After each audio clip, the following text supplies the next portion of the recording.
당뇨는 초기에 증상이 거의 없어요. 그래서 진짜 무서워요. 증상이 나타날 때까지 기다리면 너무 늦었다. 이제 혈당이 올라가게 되면 현미밥이 좋다? 고구마가 혈당 안 올린다? 오트밀이 건강식이다? 사람마다 혈당 반응이 완전히 다르기 때문에 나에게 좋은지는 보기 전에는 아무도 모릅니다. 그래서 내가 뭘 잘못 먹었나 생각을 하시는데 사실은 그게 아니라요.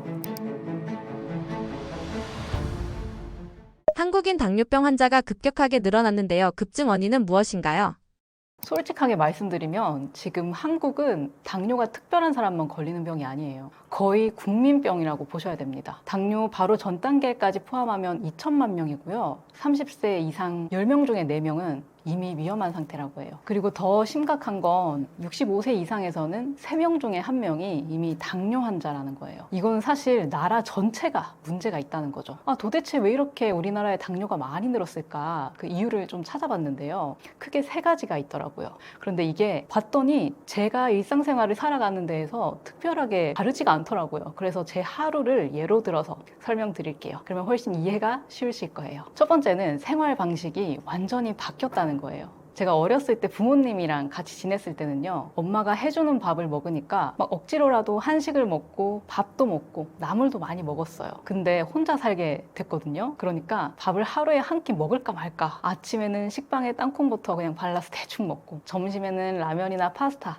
뭐 햄버거 이렇게 먹고, 중간중간에 당 떨어진다고 믹스커피에 달달한 초코과자 먹고, 이게 다 뭐예요? 정제된 탄수화물, 설탕, 혈당 엄청나게 튀는 그런 조합들이죠. 이런 걸 먹다 보니까 혈당이 오르락 내리락 할 수밖에 없는 거예요. 그리고 두 번째는 운동이 너무 부족해졌어요. 제가 이렇게 먹는 건 많아졌는데 도통 움직이지를 않더라고요. 어렸을 때는 밖에서 뛰어다니고 놀이터에서 놀고 막 흙 만지고 그랬는데 지금은 뭐 거의 하루 종일 책상에 앉아가지고 컴퓨터만 보고 있잖아요. 그리고 이동할 때는 엘리베이터 있고 에스컬레이터도 있고 어디든 뭐 멀리 나갈 일이 있어도 차, 지하철 너무 편리해졌어요. 그래서 일부러 나 운동해야겠다 하고 시간을 안 내면 하루 동안 거의 움직이지 않아도 살아갈 수가 있어요. 안 움직여도 편하게 살 수가 있는 세상이 되어버린 거예요. 그런데다가 이제 세 번째, 우리 한국인은 체질 자체가 원래 약해요. 한국인은 서양인보다 췌장 크기도 작고 인슐린 만드는 능력도 평균적으로 한 30% 이상 낮다고 합니다. 그러니까 살이 조금만 쪄도, 잠을 하루만 못 자도, 스트레스를 조금만 받아도 혈당이 흔들릴 수밖에 없는 거예요. 그래서 우리나라에 마른 체형인데도 당뇨가 생기는, 마른 당뇨가 특히 많은 거예요. 그래서 이렇게 정리를 하면 될 것 같아요. 저처럼 빵, 면, 떡,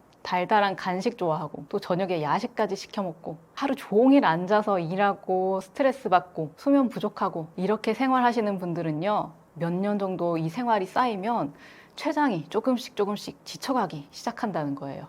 근데 사실 저를 포함해서 많은 직장인 분들은 이미 이렇게 몇 년째 생활을 하고 있거든요. 그리고 어르신들도 췌장은 약해져 있는데 달달한 것들, 빵, 떡, 면 이런 탄수화물 너무 많이 드시고 있고요. 그래서 왜 우리나라에 당뇨가 이렇게 많이 생겼냐 하면은 이런 다양한 식습관과 운동 부족, 그리고 타고난 췌장의 약점 때문에 당뇨 환자가 폭증하고 있다, 이렇게 볼 수 있습니다. 당뇨가 오기 전 몸에서 보내는 증상들은 무엇이 있나요? 당뇨는 초기에 증상이 거의 없어요. 그래서 진짜 무서워요. 제가 이 부분을 어떻게 확신하고 이렇게 말씀을 드리냐면요, 저희 어머님께서 실제로 그러셨거든요. 처음에는 아무런 증상이 없었어요. 특별히 아프신 것도 아니고 피곤한 것도 아니고 그냥 나이가 드니까 그냥 피곤한가 보다, 뭔가 혈당이 떨어지나 보다, 이렇게 생각을 하셨던 거예요. 그래서 뭐 엄마도 아빠도 저도 오빠도 누구도 엄마가 당뇨일 거라고는 생각조차 못했어요. 그런데 이걸 어떻게 알게 됐냐, 동네 이웃분이 저희 어머님 얼굴을 보시더니 얼굴이랑 손이 너무 노랗다, 내 남편도 당뇨가 있을 때 이랬는데 병원 한번 가보셔야 되는 거 아니냐, 이렇게 말씀을 해주시더라고요. 그래서 엄마가 너무 걱정이 돼서 그 말을 듣고 이제 병원에 가셨죠. 그래서 진료를 받으셨는데 진짜 당뇨 진단을 받으신 거예요. 의사 선생님도 이 정도면 5년 전부터 시작됐을 가능성이 높다, 이렇게 말씀을 하셨고요. 제가 그래서 그때 진짜 크게 깨달았습니다. 당뇨 환자의 절반 정도는 본인이 당뇨라는 사실도 모른다는 게 진짜구나. 처음 진단받았을 때 합병증까지 생기는 많은 분들이 바로 이것 때문에 모르고 지내셨구나 하고요. 그래서 조용히 아주 천천히 진행되기 때문에 당뇨는 방심하기도 쉽고 그래서 더 위험합니다. 그러니까 초기 단계에서 당뇨는 어떤 증상이 가장 먼저 힌트처럼 나타날까요? 식사 후에 갑자기 참을 수 없이 졸음이 쏟아지거나 심하게 무기력함을 느끼거나 머리가 멍한 것 같은 브레인 포그 같은 증상들이 사실은 단순하게 피곤하다라는 게 아니라 나 힘들어 하고 보내는 경고일 수 있다는 거죠. 그리고 혈당이 급격하게 올라갔다가 떨어지는 과정에서 극심하게 배가 고프거나 손발이 막 떨리고 식은땀까지 나는 증상들이 있거든요. 그러면 더 조심하셔야 됩니다. 또 목이나 겨드랑이가 까맣게 변하는 것도 있고요. 여성분들은 반복되는 지렴이나 방광염, 시야가 흐려지고 소변에 거품이 생기는 것, 이런 증상들도 나타날 수 있습니다. 그래서 제가 항상 말씀드려요. 증상이 없다고 괜찮은 게 아니다. 증상이 나타날 때까지 기다리면 너무 늦었다, 이렇게요. 그래서 가족 중에 당뇨 환자가 있거나 살이 쪘거나 생활 습관이 불규칙한 분들은 증상이 없더라도 꼭 병원을 가셔서 정기적으로 검사를 받으시고 몸 상태를 살펴보시는 게 정말 중요합니다. 예방이 가장 강력한 치료이거든요. 식사 습관이 당뇨에 큰 영향을 미치나요? 식사 습관이 당뇨에 미치는 영향은 크다, 이 정도로 말을 할 수 없고요. 거의 당뇨의 시작부터 끝까지, 합병증까지 모든 것을 결정한다라고 보셔도 될 정도예요. 당뇨는 약만으로 해결되는 병이 아니라요. 먹는 방식이 병을 만들고 먹는 방식이 병을 돌려 세우기 때문입니다. 그런데 이 당뇨의 식습관에서 가장 중요한 게 뭐냐면 바로 무엇을 먹느냐인데요. 거기서도 가장 큰 문제가 바로 정제 탄수화물이에요. 밥, 빵, 면, 케이크, 튀김, 탕후루 이런 것들은 먹자마자 흡수가 너무 빠르기 때문에 식사 후에 혈당을 하고 폭발시키는 그런 음식들인 거죠. 그런데 이런 음식들이 문제인 것도 있지만 또 한 가지 더 중요한 게 있는데요. 그건 바로 먹는 방식이에요. 먹는 방식이 이 혈당에 또 한 번 불을 붙이게 되죠. 같은 한 그릇을 먹어도요, 5분 만에 완전 허겁지겁 먹잖아요. 그러면 혈당이 훨씬 더 빠르게 올라가고요. 그냥 똑같은 밥이라도 국에 말아서 먹잖아요. 그러면 씹는 과정이 줄어들기 때문에 흡수가 더 빨라집니다. 그리고 밥이나 반찬, 국을 한 번에 퍼먹는 것보다 거꾸로 식사법이라고 하죠. 채소, 단백질이랑 지방, 그리고 탄수화물 순서대로 천천히 먹으면 똑같은 음식인데도 식후 혈당이 20에서 30%덜 오르는 경우가 정말 많아요. 그리고 늦은 저녁에 야식 드시는 분들 많으시죠? 저도 이게 참 끊기 어려운데요. 자기 전에 먹으면 혈당이 밤새도록 높게 유지되고 췌장도 못 쉬고 다음날 공복 혈당도 조금씩 올라가게 돼요. 그리고 컨디션도 너무 안 좋아지죠. 그래서 많은 분들이 나 식단 잘 하는 것 같은데 아침 공복 혈당이 왜 자꾸 올라가지? 궁금해 하시거든요. 근데 알고 보면은 밤마다 야식, 라면 끓여 먹거나 치킨 먹거나 치킨에 맥주 드시거나 이렇게 늦게 저녁을 드시는 경우가 문제가 되는 경우가 정말 많다는 거죠. 그래서 결론을 말씀드리면요. 당뇨는 나 원래 체질이 그런가 봐 이렇게 생각을 하실 수도 있지만 현실에서는 내가 식사 습관을 얼마나 철저하게 잘 지켰냐 이게 가장 중요하다는 거예요. 그 식사 습관이 체질을 얼마나 빨리 망가뜨리느냐 그걸 결정하는 핵심 요인이거든요. 그런데 또 반대로 생각을 하자면 꽤 긍정적이고 희망적인 얘기도 돼요. 정제 탄수화물 줄이고요. 먹는 속도, 순서만 바꿔도 약을 바꾸지 않아도 같은 약을 드시더라도 혈당이 훨씬 더 안정적으로 변할 수도 있다. 희망이 생기기 때문이에요. 스트레스를 받으면 당 떨어진다라고 말하는데요. 실제로 당이 떨어지나요? 많은 분들이 정말 흔하게 하는 착각이 있는데요. 바쁘거나 힘들거나 강도가 센 업무를 하고 나서 당 떨어진다 막 이렇게 말씀을 하시잖아요. 근데 이거는 잘못된 거예요. 어떻게 보면 반대라고 생각하시면 되는데요. 스트레스는 혈당을 떨어뜨리는 게 아니라요. 혈당을 올리는 대표적인 원인이에요. 이게 왜 그러냐면 우리 몸이 스트레스를 받으면 바로 긴장 모드로 들어가는데 이때 콜티졸이라는 스트레스 호르몬이 나오거든요. 이 호르몬이 무슨 일을 하냐 했을 때 몸을 준비시킵니다. 어떻게요? 야, 지금 위험할 수도 있으니까 일단 포도당을 혈액 속에 많이 보내. 그래야 힘을 내서 도망을 치든 어떻게 하든 할 거 아니야 이렇게 말이죠. 그래서 스트레스를 많이 받은 날에는요 아무것도 안 먹어도 아침에 공복 혈당이 올라갑니다. 실제로 제가 연속 혈당 측정기를 착용을 하고 기록을 해봤는데요, 스트레스 많이 받은 그 다음 날 있잖아요, 아침에 공복 혈당이나 식사 후에 혈당 그래프를 보면 혈당이 확확 튑니다. 이게 정말 잘 보여요. 그런데요, 우리가 스트레스를 받았을 때 당 떨어진다 라고 느끼는 느낌, 그거는 왜 그런 걸까요? 이게 진짜 혈당이 낮아서 그런 게 아니라요. 혈당이 급하게 올라갔다가 이렇게 급하게 떨어질 때, 이 떨어질 때, 당 떨어진다. 이걸 느끼시는 거예요. 예를 한 가지 들어드릴게요. 이제 빵이나 떡 이런 단 음식을 먹으면 혈당이 확 올라가잖아요. 그래서 식사 후에 1시간 동안 140에서 180 이상, 어떤 분들은 혈당이 200 이상 넘는 경우도 많아요. 그때 이제 췌장이 인슐린을 엄청나게 많이 쏟아내는 거예요. 야, 이거 응급이다. 응급이야. 빨리 인슐린 보내. 하면서 말이죠. 그래서 혈당이 필요 이상으로, 그렇게 되면 혈당이 많았는데 이제 인슐린 때문에 적어지잖아요. 그 타이밍에 이제 몸이 당 떨어지는데, 당이 너무 부족한데 느끼는 거예요. 그래서 그때 갑자기 단계 미친 듯이 당기고 막 손발은 떨리고 급기야 식은땀도 나고 기운도 확 빠지고 그러는 거죠. 그런데 사실은 알고 보면은 혈당은 떨어진 게 아니라 내가 올려놨다가 너무 올라가니까 떨어지는 그 시점에 혈당이 반동을 받아서 그렇게 생기는 현상인 거예요. 근데 무서운 게, 이거를 반복하면 어떻게 되냐면요, 계속 단 음식을 찾게 되고 폭식하는 습관이 생기고요, 혈당이 급하게 오르락 내리락 반복되면서 췌장이 지치고 결국은 인슐린도 잘 안 듣는 몸이 됩니다.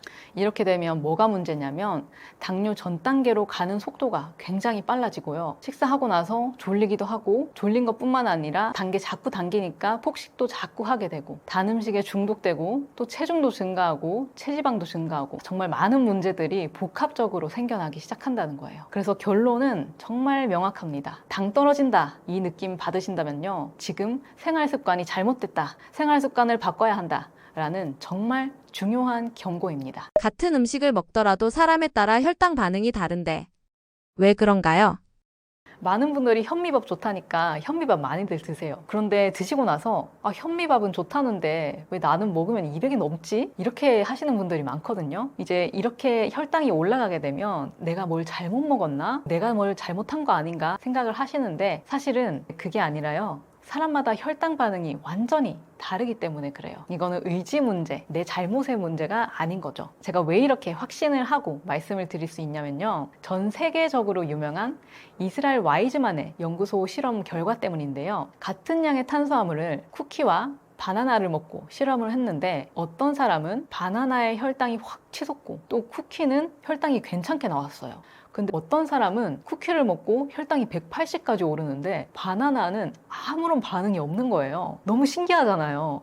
그래서 이유가 왜 그럴까 찾아봤더니, 건강식이냐 아니냐 이게 중요한 게 아니라 그냥 내 몸이, 내 체질이 어떤가, 내가 어떻게 반응하느냐, 그게 전부라는 거예요. 내가 어떻게 반응하느냐, 그게 전부라는 거예요. 그럼 도대체 왜 이런 차이가 생길까? 이제 더 적극적으로 열심히 찾아봤죠. 더 열심히 찾아봤는데요, 이유가 3가지 정도가 되더라고요. 첫 번째는 장내 미생물 때문이에요. 사람마다 장 안에 사는 그런 세균이 다 달라요. 그래서 이 미생물들이 탄수화물을 분해하고 흡수하고 혈당을 올리느냐 마느냐에 많은 영향을 끼치기 때문에, 같은 음식을 먹어도 혈당이 많이 오르는 사람, 적게 오르는 사람, 이렇게 차이가 생기는 거예요. 두 번째는 췌장 기능과 인슐린을 만드는 능력이에요. 한국에는 원래 췌장 크기도 작고 기능도 약한 편이거든요. 그래서 인슐린을 빨리 많이 만드는 사람이 있고 거의 못 만드는 사람의 차이도 있어서, 이게 식사 후에 혈당 차이로 크게 나타납니다. 그리고 3번째는 세포가 인슐린에 얼마나 잘 반응하는지도 문제가 되는데요, 같은 양의 인슐린이 나와도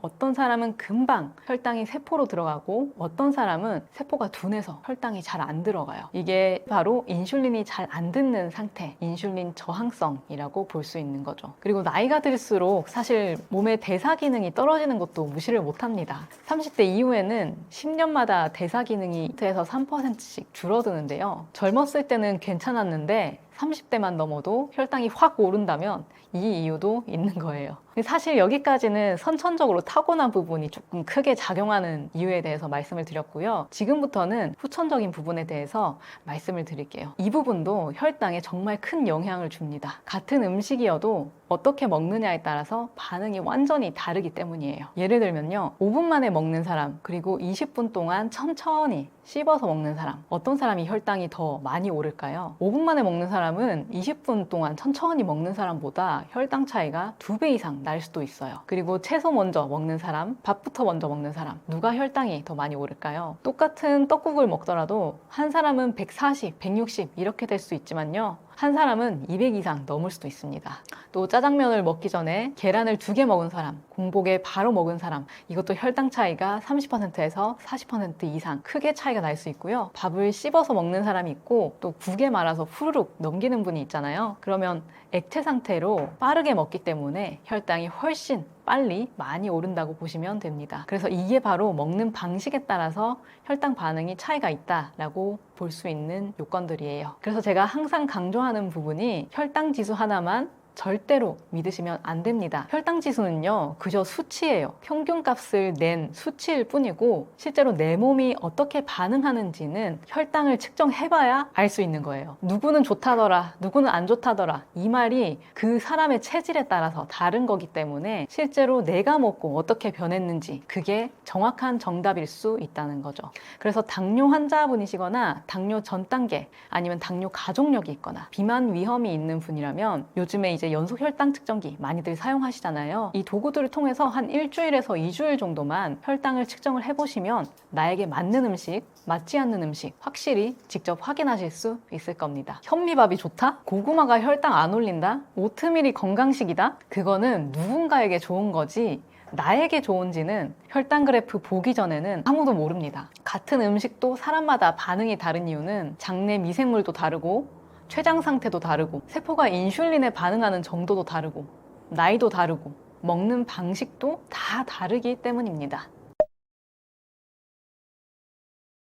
저는 당뇨 23년 차인 엄마와 함께 실제로 어떻게 먹고 얼마나 먹고 그리고 무엇 때문에 혈당이 오르는지 고민하는 분들을 위한 콘텐츠를 만들고 있는 당뇨딸인데요. 저희 어머니께서 처음 당뇨를 진단받았을 때가 벌써 23년, 24년이 다 됐어요. 그때는 지금처럼 이렇게 유튜브도 없었고요. TV에서 당뇨 조심해야 된다 이런 얘기도 거의 없었어요. 그래서 병원에 가도 당뇨니까 밥 줄이세요, 운동 열심히 하세요, 이게 저희 엄마가 들을 수 있는 말의 전부였어요.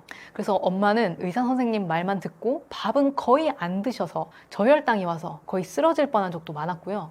새벽 4시에 농사일 나가시면서도 운동하라니까 운동해야지 하면서 진짜 악으로 깡으로 운동하셨던 적도 많았습니다. 제가 그 사실을 나중에 알고 정말 많이 울었어요. 너무 속상하더라고요. 그리고 그때 알게 됐죠. 혈당 관리는 의지로 한다고 해서 되는 게 아니구나. 이거는 방법의 문제구나. 그래서 저는 지금도 계속 직접 실험을 하고 논문도 찾아보고 이렇게 열심히 공부도 하고 있어요. 실제로 당뇨 관리하시는 분들이 많이 이렇게들 말씀을 하세요. 먹고 싶은 것도 못 먹고 이렇게 살아서 뭐 하냐, 차라리 죽는 게 낫다, 정말로 이렇게 말씀을 하시는데요. 그 마음 저도 이해는 합니다. 매일매일 매번 매 식사마다 조절하고 참아내는 건 정말 지치거든요. 근데요, 제가 혈액투석실에서 근무를 하면서 깨달은 게 있습니다. 건강관리를 포기하시는 분들은 정말로 나중에는 결국 많은 걸 포기하게 되더라고요. 병원을 다니느라, 합병증을 관리하느라 정작 하고 싶었던 일들을 못 하시더라고요. 반대로요, 완벽하지는 않아도 꾸준히 혈당을 관리하신 분들은 나이 들어서도 여행을 다니고 손주랑 놀고 또 좋아하는 취미도 열심히 이어가시더라고요. 그래서 저는 이 영상을 보시는 분들께 이렇게 말씀드리고 싶어요. 완벽하게 관리하지 않아도 괜찮아요. 오늘 내가 할 수 있는 만큼만 일단은 해보세요. 그게 결국 나를 위한 가장 큰 선물이 될 거고요. 여러분을 사랑하는 가족들이, 사람들이 가장 그걸 간절하게 바라고 있을 거예요. 저는 여러분들이 포기하지 않으실 거라고 믿어요. 힘들면 혼자만 고민하지 마세요. 혈당, 고지혈증, 고혈압 이런 힘든 문제들 혼자 떠안지 않으셔도 됩니다. 당뇨 23년 차인 엄마가 조금이라도 더 건강해지길 바라는 마음을 담아서 영상을 올리고 당뇨에 좋은 제품들도 추천을 해드리고 실제로 어떤 게 더 좋은지 제 몸을 통해서 실제로 혈당 실험도 하고 있으니까요. 혹시라도 도움이 필요하거나 당뇨가 있는 분들과 다른 고지혈증, 고혈압 이런 질병이 있는 분들과 소통하고 힘을 얻고 싶다면 당뇨딸 채널로 한번 와주세요. 저랑 함께 다시 건강해지는 하루하루 만들어 가시면 될 것 같습니다. 앞으로도 더 좋은 내용으로 찾아뵙겠습니다. 영상 시청해주셔서 감사드려요.